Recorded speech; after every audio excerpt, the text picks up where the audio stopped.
Hi friends, நான் உங்கள் தோழி ஜெயஸ்ரீ. இன்றைய காணொளியில் உழைப்பு மட்டுமே நிஜம் என்ற தலைப்பில் ஒரு குட்டி கதை பார்ப்போமா?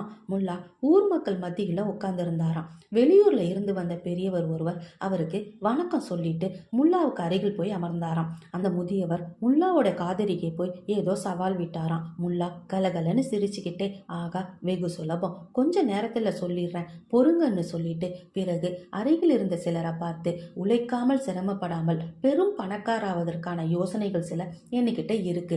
அது இன்னும் 2 மணி நேரத்துல இங்க சொல்ல போறேன். யார் யாருக்கெல்லாம் தேவையோ அவங்களையெல்லாம் உடனே இங்க வர சொல்லுங்கன்னு ஒரக்க சொன்னாராம். அவ்வளவுதான், செய்தி தீ போல பரவியது. திபு திபுன்னு மக்கள் கூட்டம் சேர்ந்துடுச்சு. முல்லா சொல்ல போகும் யோசனைக்காக கூட்டம் அமைதியா காத்திருந்துச்சு. 2 மணி நேரம் கழித்து இன்னும் யாராவது வரவேண்டி இருக்குதான்னு முல்லா கேட்டாராம். இல்ல, மத்தவங்க வர மறுத்துட்டாங்க.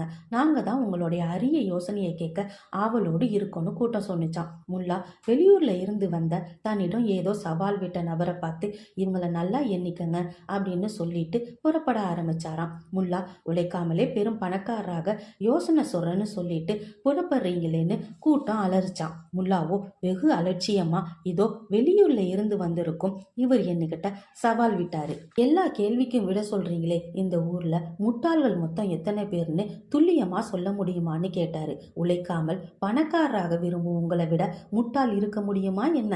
அதுதான் உங்களை வர வச்சு இவரை எண்ணிக்க சொல்ல சொன்னேன்னு சொல்லிட்டு நடைய கட்டினாராம். இந்த கதை பிடிச்சிருந்துச்சுன்னா லைக் பண்ணுங்க, ஷேர் பண்ணுங்க, சப்ஸ்கிரைப் பண்ணுங்க. நன்றி நண்பர்களே.